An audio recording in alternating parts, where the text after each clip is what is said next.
무엇입니까? 기도에는 능력이 있다는 겁니다. 어떤 능력이 있다는 겁니까? 13절에 보면 기도는 고난을 이기는 능력이 있다고 했습니다. 또 14절과 15절은 병 고치는 능력이 기도 가운데 있다고 말합니다. 17절, 18절에 보면 한 사람의 예를 들어서 하늘을 움직이는 능력이 있다고 말합니다. 누구를 예를 들었습니까? 엘리야를 예를 들었습니다. 엘리야니까 이런 기적의 주인공이었지 라고 생각하지 말라는 겁니다. 그러면서 특별한 사람이 아니라 우리처럼 보통 사람이다, 똑같은 성정을 가진 사람이라 이렇게 단서를 달았습니다. 그런데 그는 기도를 통해서 특별한 삶을 살지 않았습니까? 본문에서는 엘리야가 기도로 체험했던 특별한 일이 구체적으로 기록이 되어져 있는데, 하나님께 기도했더니 하늘이 닫히고 3년 6개월 동안 비가 오지 않았습니다. 기도의 응답인 거죠. 또 3년 6개월 이후에 다시 기도했더니 하늘이 비를 주고 땅이 열매 맺는 역사가 일어났다, 이렇게 이야기합니다. 비를 멈추게 하신 분이 누굽니까? 하나님입니다. 비를 오게 하신 분이 누굽니까? 하나님입니다. 하나님께서 역사하신 겁니다. 기적의 주인공은 하나님이십니다. 그런데 그 하나님의 손을 움직인 것은 누굽니까? 엘리야였습니다. 어떤 방법으로요? 기도였습니다. 엘리야의 간절한 믿음의 기도가 하나님을 움직이게 했다는 겁니다. 왜 이것을 우리에게 적어 놓은 겁니까? 우리도 엘리야처럼 이렇게 기도하면 엘리야의 기도에 응답하신 하나님께서 우리 기도에도 응답하셔서 역사하신다, 이것을 교훈하기 위한 것 아닙니까? 자, 그런데 기도의 응답은 즉시로 이루어지기도 합니다. 당장 기도하면 응답이 당장 오는 경우도 있습니다. 하지만 대부분은 씨앗의 형태로 주어집니다. 무슨 말입니까? 봄에 씨앗을 뿌리면 당장 열매를 맺을 수 없습니다. 씨앗이 심어지면 뭐죠? 자라서 열매를 맺는 기간이 필요한 것처럼 기도도 그렇다는 거예요. 기도할 때 응답이 씨앗으로 주어집니다. 씨앗을 심으면 싹이 나고 자라서 열매를 맺을 때까지 시간이 필요하고 시간이 걸리는 것처럼 기도 응답이 현실로 나타날 때에는 반드시 시간이 걸릴 수 있다는 거예요. 그러니까 뭐죠? 기도하면서 우리가 하나님의 응답을 믿고 기대해야 한다는 거죠. 그런데 확실한 것은 기도하면 반드시 응답이 있다는 겁니다. 반드시 기도에 응답이 있습니다. 문제는 내 때, 내 시간, 내 방법이 아닌 하나님의 때, 하나님의 시간, 하나님의 방법으로 응답하셔서 그렇지 반드시 기도에는 응답이 있습니다. 그렇게 기도하다 보면 기도 시간에 하나님께서 아이디어를 주십니다. 지혜를 주십니다. 어떤 생각을 주십니다. 어떤 판단을 주십니다. 그래서 무슨 일을 하든지 기도하며 하시기를 바랍니다. 왜냐하면 하나님은 최고의 지혜를 가지신 분이시잖아요. 모든 지혜의 근본이 누굽니까? 하나님이시잖아요. 갈아야 될지 말아야 될지, 해야 될지 말아야 될지, 많은 우리가 순간순간 판단을 필요하는 지혜가 필요할 때가 있죠. 그럴 때 기도하면 그 모든 가운데 올바른 판단, 올바른 지혜를 주신다는 거예요. 하나님은 우리가 기도하면 우리가 하는 크든 작든 모든 일들 가운데 지혜를 주시는 분이십니다. 기도하는 시간은 하나님을 만나는 시간이잖아요. 기도하는 시간은 하나님의 은혜가 임하는 시간 아닙니까? 그래서 우리의 영은 기도를 통해서 충만해지는 거예요. 영적 통찰력과 분별력을 갖게 되어지는 거죠. 성령 충만케 해야 되어지는 거죠. 그럴 때 내 생각을 내려놓을 수 있는 거고, 그럴 때 내 판단과 내 방법들을, 내 고집과 혈기를 내려놓을 수 있는 거죠. 오늘 본문은 기도의 사람이었던 야고보 장로가 우리에게 기도에 관해서 말씀하며 교훈하는 장면입니다.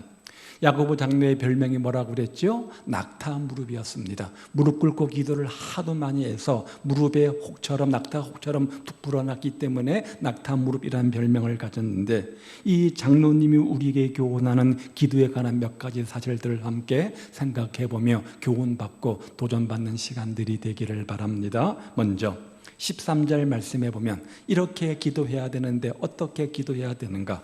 고난을 이기기 위해서 기도해야 된다는 거예요. 너희 중에 고난 당하는 자가 있느냐? 그 다음에 뭐라고 되어져 있어요? 그는 기도할 것이라. 고난이 있으면 기도하라는 겁니다.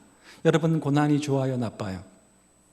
고난을 즐기는 사람은 한 사람도 없습니다. 고난 가운데 기뻐할 인생은 한 사람도 없습니다. 고난은 힘든 것이요, 고난은 슬픈 것이요, 고난은 아픈 것이기 때문에 고난 없는 인생이었으면 좋겠다. 고난 없는 인생이었으면 좋겠다. 누구나 바라는 인생 아닙니까? 하지만 인생의 고난은 항상 있습니다. 여러 가지 시험이 있다고 했죠. 여러 가지 환난이 있다고 했죠. 여러 가지 유혹이 있다고 했죠. 여러 가지 형형색색의 고난들이 우리에게 찾아옵니다. 인생은 그러한 겁니다.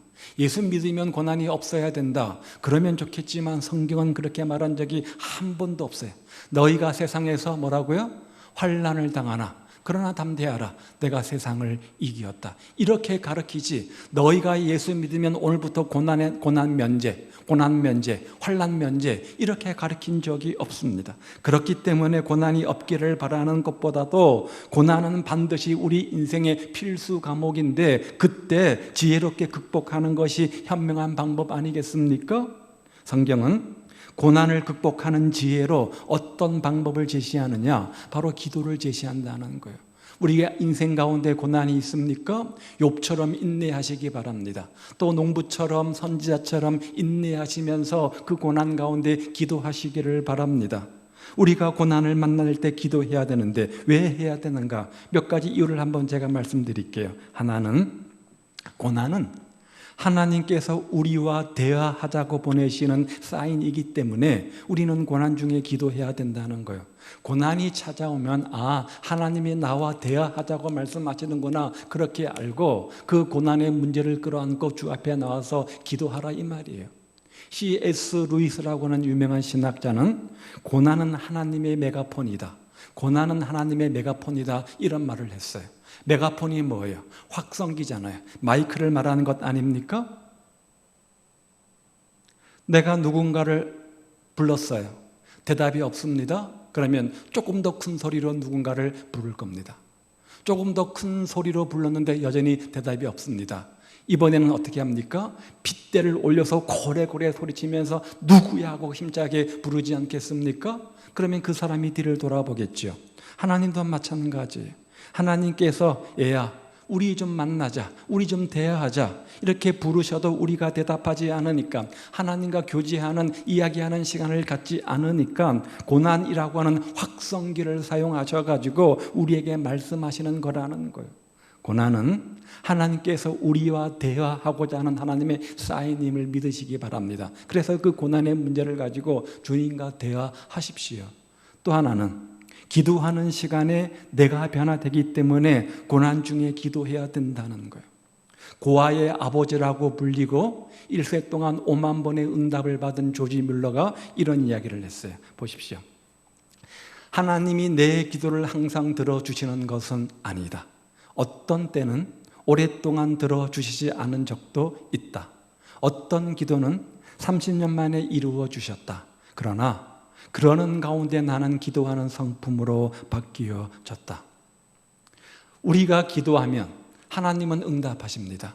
선택적으로 응답하시는 것이 아니라 반드시 모든 기도 제목에 응답을 하십니다. 그런데 어떤 것은 내 눈에 내 손에 잡히게 금방 응답이 있는가 하면 어떤 것은 오랫동안 시간이 필요로 하는 것들이 있습니다. 그런데 그런 문제를 가지고 응답이 올 때까지 기도하다 보면 마침내 반드시 하나님께서는 그 기도에 응답도 하시겠지만 그 과정 속에 누구를 변화시키냐면 기도하는 나를 변화시킵니다. 처음에는 육신의 정욕과 안목의 정욕과 이생의 자랑으로 어떤 문제를 가지고 기도하던 내가 점점 기도 가운데 그것이 바뀌고 달라져서 환경과 조건과 현실은 그대로인데 그래서 너무 큰 고난이요 너무 큰 근심거리요 너무 큰 걱정거리라고 생각했는데 기도하다 보면 마음속에 아무것도 아닌 것이 되어버리고 샬롬과 평강이 임하는 것들을 우리가 보지 않습니까? 왜? 기도하는 시간은 주 앞에 나아가는 시간이잖아요.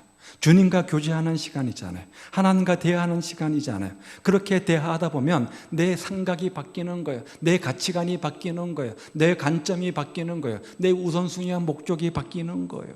그래서 잠언 13장 20절 말씀해 보십시오. 지혜로운 자와 동행하면 지혜를 얻지만 미련한 자와 사귀면 해를 받게 되어진다, 이렇게 말씀하고 있습니다. 하나님은 지혜로운 분이잖아요. 하나님은 지혜로운 분이잖아요.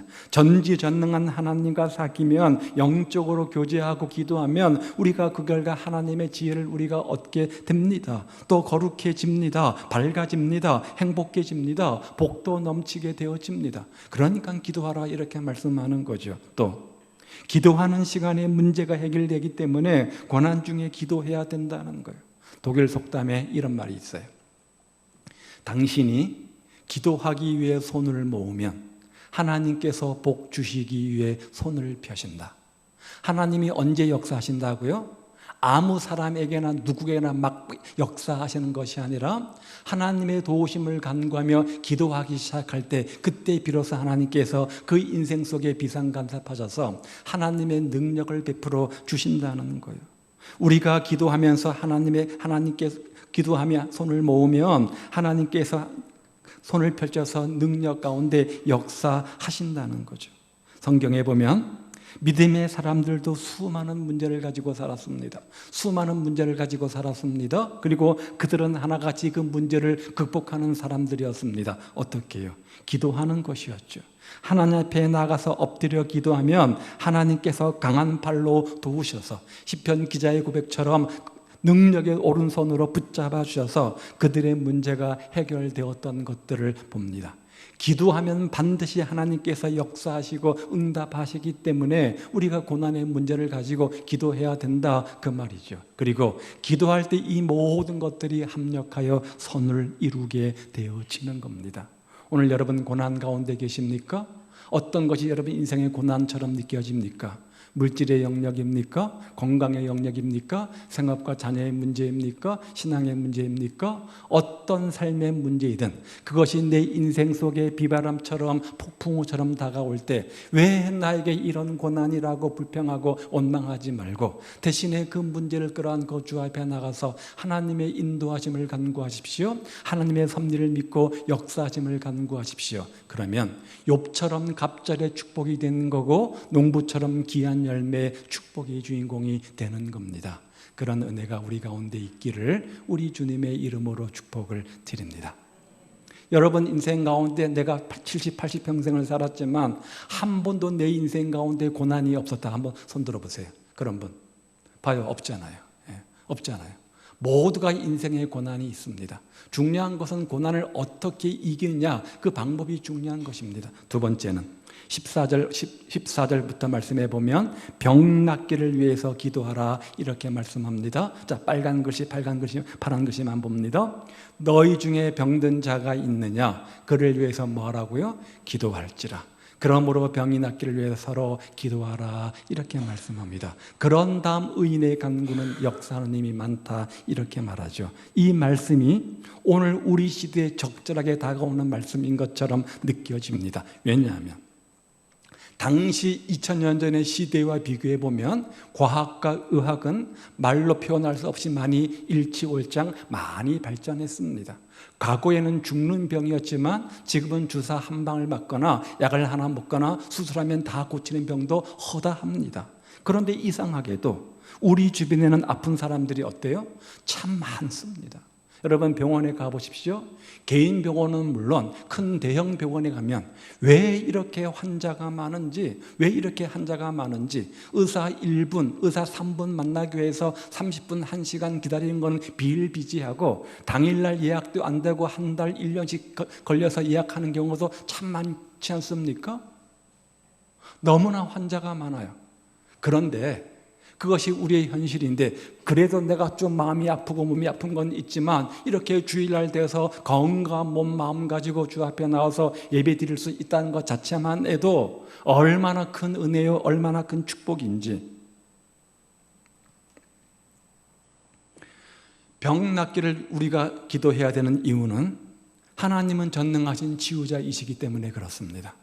하나님은 우리들을 치유하고자 하는 의지가 있을 뿐만 아니라 실제로 치유할 수 있는 능력의 하나님이시라는 거예요. 출애굽기 15장 26절 말씀에 보면 나는 너희를 치료하는 여호와 라빠 하나님을 소개합니다. 그래서 그런지 성경에 보면 병든 자가 기도하여 치유받았던 사례들을 많이 기록해 놓고 있지 않습니까? 우리 주님도 이 땅에 오셔서 공생에 3년 동안 사역하셨는데 그 중에서 많은 시간들을 치유하는 사역에 할애하셨던 것들을 봅니다. 가르치시고 전파하시고 나머지 3분의 2 시간들은 치유하시는 사역들을 하셨습니다. 물론 육체적 질병뿐만 아니라 마음의 질병까지도 포함되는 말입니다. 예수님은 우리 연약함을 친히 담당하셨고 병을 짊어지셨다고 이사야 선지자가 말했잖아요. 예수님께서 채찍에 맞으신 이유가 뭡니까? 우리 연약함을 치유하기 위함이라 성경은 이렇게 가르칩니다. 하나님은 치료의 하나님이십니다. 몸이 아픈 분들 치유의 주님에게 기도하시기를 바랍니다. 그래서 우리의 육신의 질병과 마음의 질병들이 깨끗이 나음을 잇는 그런 치유의 역사가 우리 성도들 삶 속에 나타나시기를 우리 주님의 이름으로 축복을 드립니다. 그러면 병은 왜 오는 겁니까? 왜 병이 생기는 겁니까? 한마디로 정의하기는 어렵습니다. 성경에 보면 병이 생기는 여러 가지 원인들을 이렇게 적어놓고 있는데요. 넘겨주세요. 네, 죄 때문에 병이 오기도 합니다. 모든 병을 죄 때문이라고 말하는 그런 이단들도 있는데 그 중에 하나일 뿐입니다. 마귀가 주는 병이라고 주장하는 이단도 있지요. 베레아라고는. 또 믿음의 훈련을 위해서 주시는 병도 있습니다. 하나님의 영광을 위해서 주시는 병도 있습니다. 사도 바울은 신약시대 큰 믿음의 인물이었습니다. 많은 사람들, 많은 병자를 고쳐줬던 치유의 역사가 일어났던 사람 아닙니까? 정작 자신의 병은 어떻게 됐습니까? 고치지를 못했어요.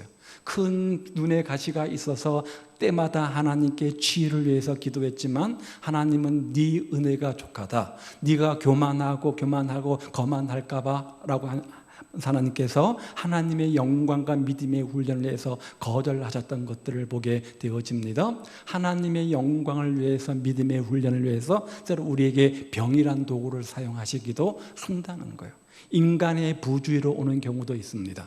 과음하시면, 과식하시면, 과로하면, 성전인 내 몸을 제대로 관리하지 못하면 그 결과 육체의 질병이 따라오게 되겠죠. 영적 유익을 위해서 주시는 것도 있습니다. 마음의 병 때문에 또 영적 탈진으로 병이 생기기도 합니다. 자, 예를 들어 보면 내가 한 부서를 맡아서 열심히 사역을 하려고 합니다. 열심히 노력하고 최선을 다했지만 기본적으로 사람들이 모여야지, 기본적으로 애들이 모여야지, 애들이 없는데 그러다 보면 영적 탈진이 오게 되어지죠. 영적 탈진이 생기면 마음의 병이 생기죠. 마음의 병이 생기면 어떻게 되어집니까? 먹지도 못하고 자지도 못하고 육체의 질병이 오게 되어지겠죠. 그렇죠? 그래서 병이 생기기도 합니다. 자, 이렇듯 여러 가지 이유의 병들이 있는 것을 보게 되어집니다. 중요한 것은 어떤 이유로 병이 들었던 간에 뭐 해야 돼요? 기도하라는 거예요. 왜냐하면 기도하면 무엇 때문에 하나님께서 이 질병을 주셨는지 깨닫게 되어지고 무엇보다 기도하면 주님께서 그 질병을 은혜 가운데 치료해 주신다는 거예요. 물론 우리가 기도하면 모든 질병이 100% 다 치유된다, 그것은 아닙니다.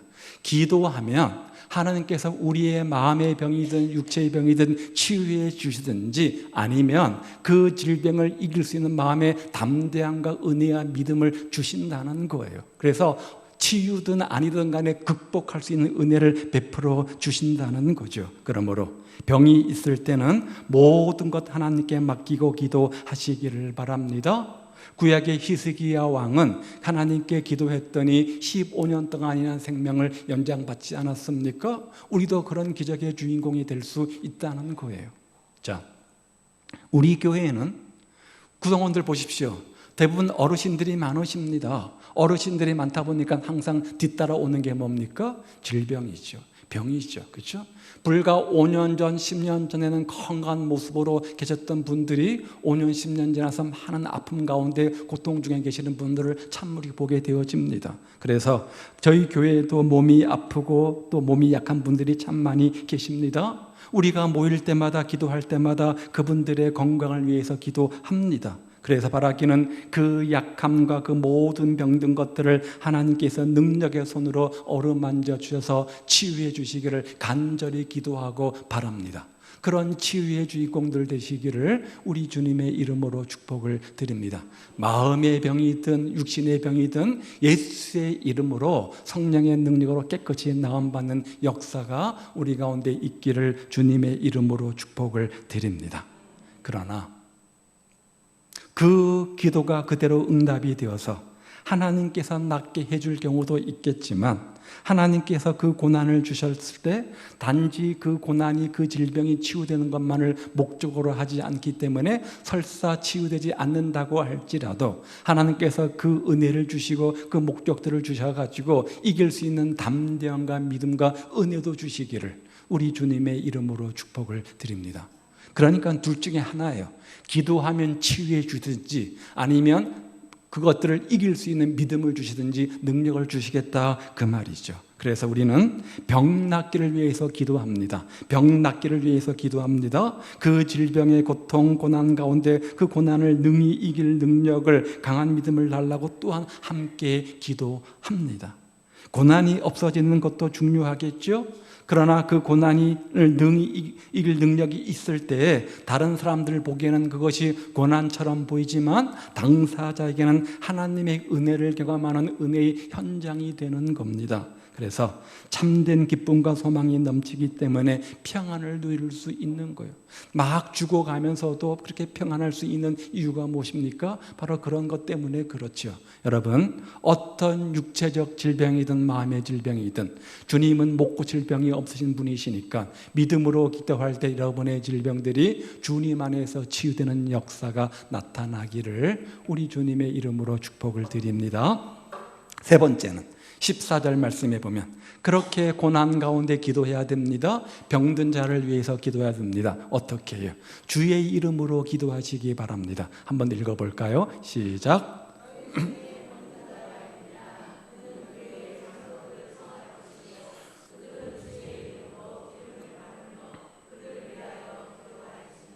14절에 보니까 주의 이름으로 기름을 바르고 기도하라, 이렇게 말씀합니다.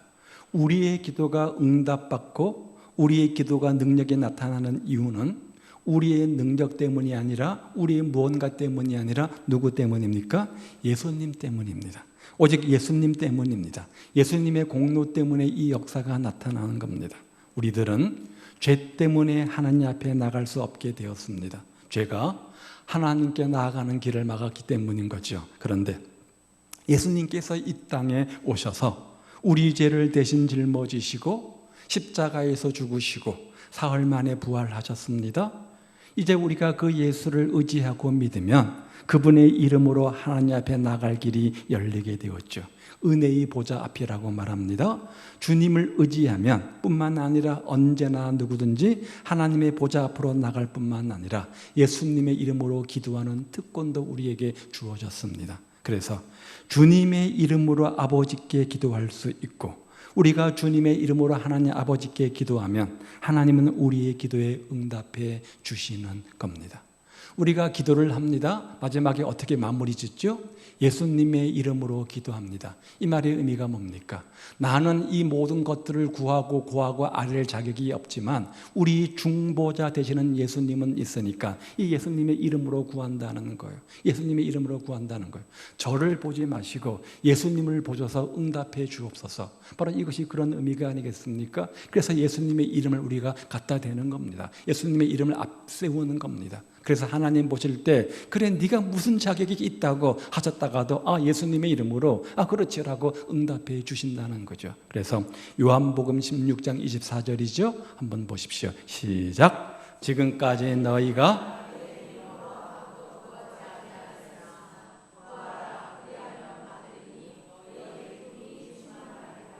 예수의 이름 안에 능력이 있습니다. 예수님의 이름 안에 권세가 있다는 거예요. 네 번째는 그렇게 기도하실 때 예수의 이름으로 기도하실 뿐만 아니라 믿음의 기도의 주인공들이 되셔야 됩니다. 믿음의 기도는 병든 자를 구원하리니 주께서 일으키신다. 많은 사람들이 기도하다가 포기하는 이유는 빨리빨리 응답이 오지 않기 때문에 그렇습니다. 또 한 가지, 믿음의 기도가 되지 않기 때문에 그렇습니다. 기도를 하기는 하는데 과연 하나님께서 100% 확실하게 내 기도에 응답을 주실 거야 라고 믿고 기도하는 것보다는 주실까 말까 우리가 의심을 가지고 기도할 때가 참 많이 있다는 거죠. 그래서 성경은 응답이 없는 이유 중 하나는 믿음으로 간구하지 않기 때문이다. 믿음이 조그만 벽시만한 믿음만 있다고 할지라도 저 산을 움직이는 기적의 주인공이 된다, 이렇게 말씀하지 않습니까? 따라서 기도를 시작할 때도 믿음으로, 기도를 하는 과정도 믿음으로, 기도의 결과도 믿음으로 받으시면 된다는 거예요. 기독교의 핵심 진리는 믿음입니다. 자, 우리가 죄사함 받았습니다. 무엇으로요? 믿음으로 죄사함 받았습니다.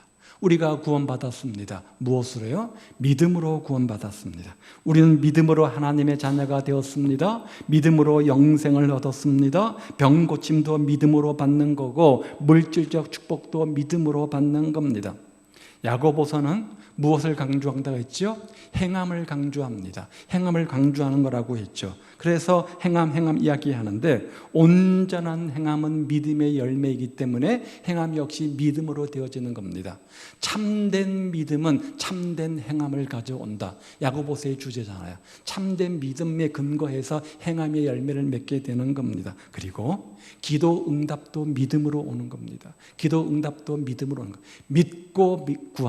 믿고 구하면 그 믿음대로 응답이 오는 거예요. 야고보서 1장 6절과 7절 말씀 봅니다. 기도 응답의 조건으로 야고보는 이렇게 말해요.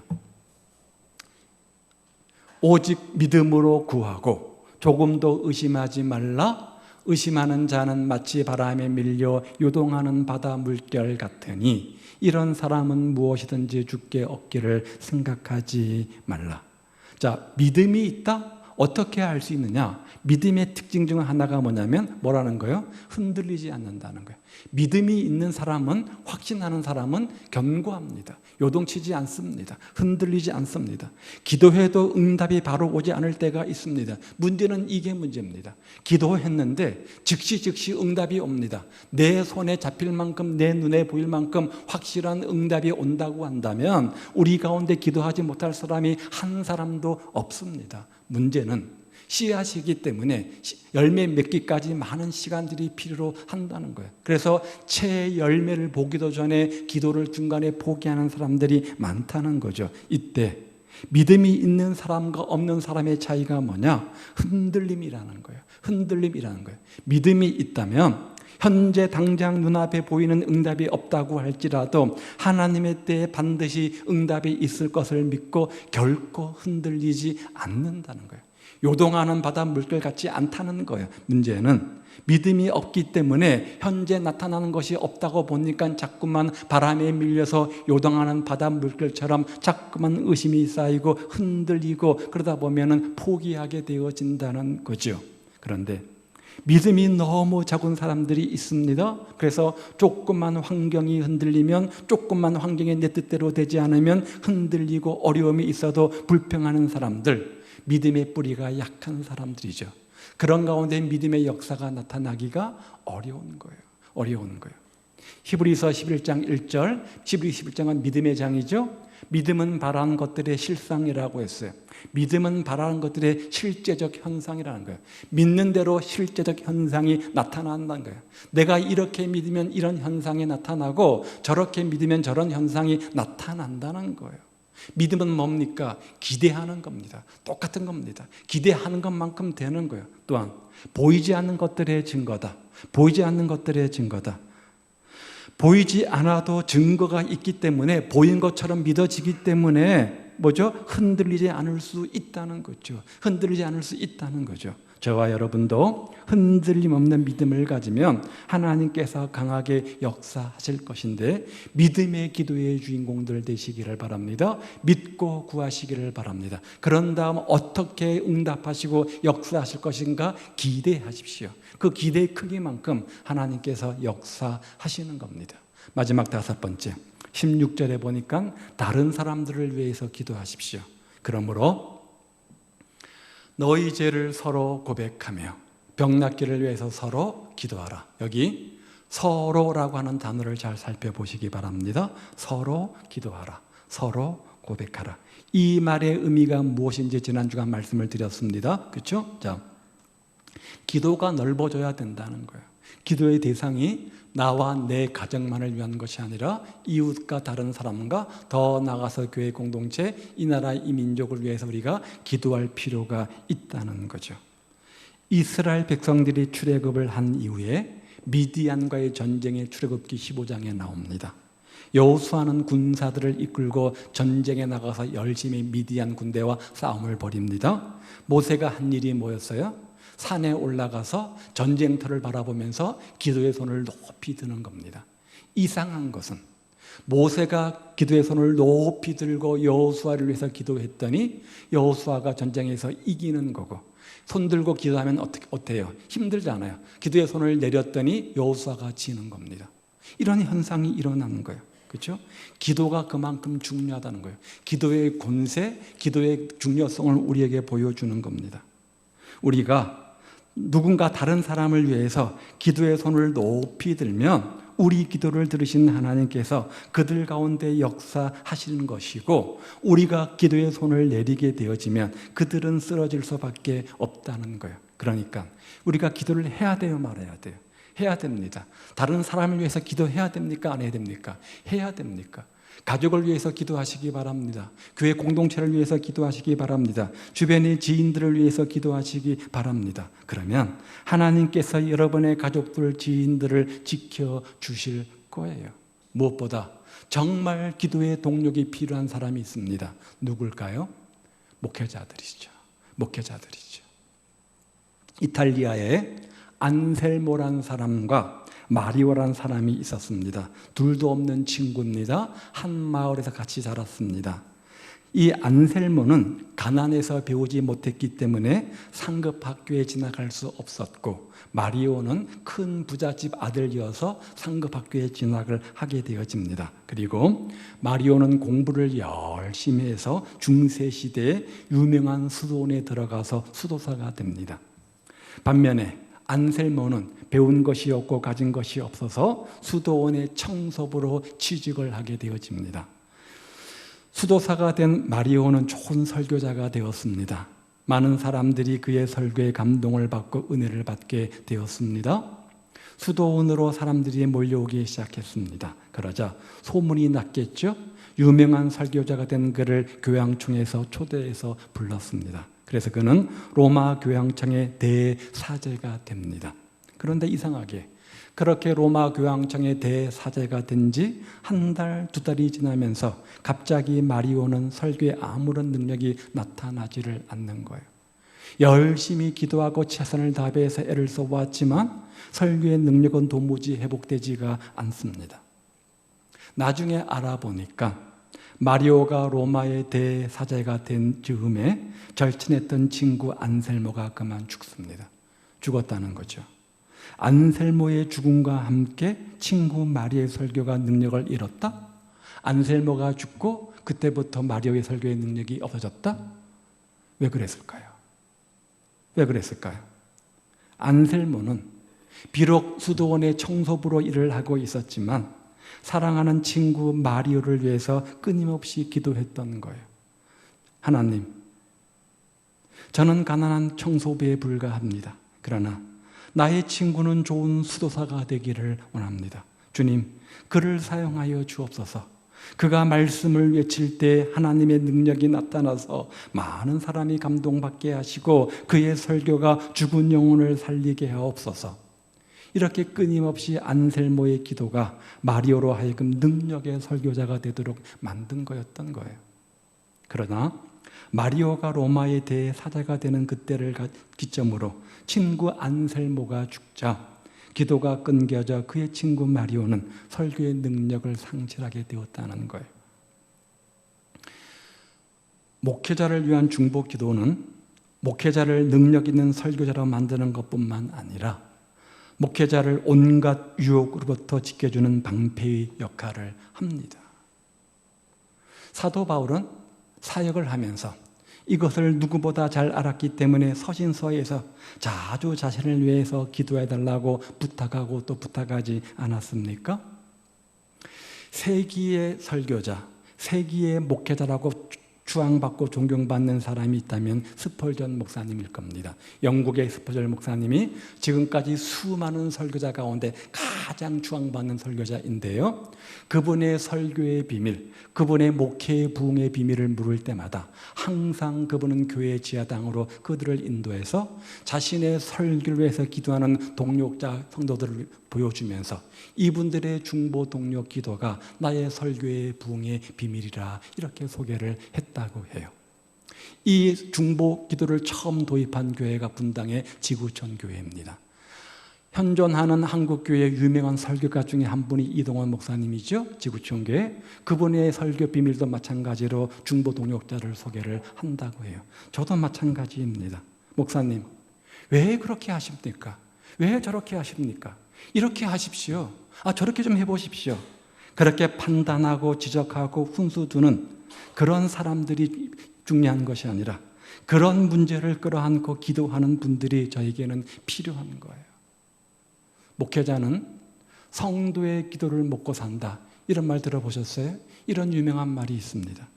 판단하고 주장하고 간섭할 때 목회를 잘하고 목회의 능력이 나타나는 것이 아니라 조금 부족한 모습들이 보이고 내 생각과 다른 부분들이 있다고 할지라도 믿고 이해하며 끝까지 기도해 줄 때 목회의 능력이 나타나고 설교의 능력이 나타나는 거예요. 여러분은 어떠십니까? 좋은 기도의 중보 동력자들이 다 되시기를 바랍니다. 지금은 기도할 때입니다. 지금은 기도할 때입니다. 하나님의 긍휼하심을 구할 때입니다.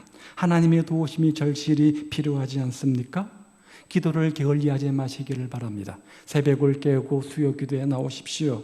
매일 성전을 찾고 엎드려 기도하시기 바랍니다. 우리 힘으로 극복할 수 없는 난제들이 얼마나 많이 있어요. 정치, 경제, 모든 우리 가정의 문제, 생업의 문제, 건강의 문제 많이 있지 않습니까? 하나님이 도우시면 빨리 해결될 거잖아요. 하나님이 도우시면 빨리 회복될 거 아닙니까? 그러면 기도해야 되죠. 기도해야 도우심을 받습니다. 기도해야 은혜가 충만하고 기도한 것만큼 달라지는 겁니다. 여러분, 고난당할 때 기도하십시오.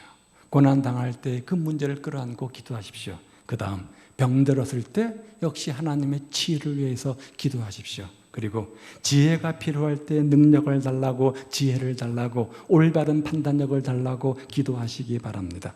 다른 지체들을 위해서 기도하시기를 바랍니다. 믿음으로 기도하십시오. 예수의 이름으로 기도하십시오. 엘리야처럼 간절한 마음으로 기도하십시오.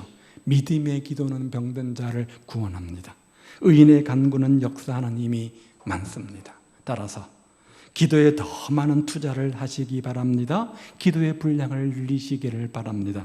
기도로 은혜 받고 그래서 기도로 승리하는 여러분들 되시기를, 고난이 변하여 아픈 것이 변하여 전화유복의 축복이 되어서 욥처럼 갑절의 축복의 주인공, 농부처럼 귀한 열매의 주인공들 다 되시기를, 무엇을 가지고요? 기도를 가지고 그런 삶이 되시기를, 역사하는 힘이 많은 의인의 간구들 되시기를 우리 주님의 이름으로 축복을 드립니다. 기도하겠습니다. 오늘 본문이 우리에게 교훈하는 것은 고난받을 때 기도하라고 말합니다. 병들었을 때 기도하라고 말합니다. 지혜가 필요할 때 기도하라고 말합니다. 다른 사람을 위해서 기도하되 믿음으로 예수의 이름으로 간절히 엘리야처럼 기도하라고 합니다. 그럴 때 그런 간구의 역사는 힘이 많다고 하는데, 여러분 손을 가슴에 얹고 간절한 마음으로 우리 시간 함께 기도합시다. 여러분 치유되기 원하는 마음의 병, 육체의 병이 무엇입니까? 응답받기 원하는 내 인생의 고난의 문제가 무엇입니까? 그것들을 떠올리며 가슴에 손을 얹고 우리 시간 간절히 주여 은혜를 주옵소서, 주여 치유하여 주옵소서, 주여 응답하여 주옵소서 함께 기도하겠습니다.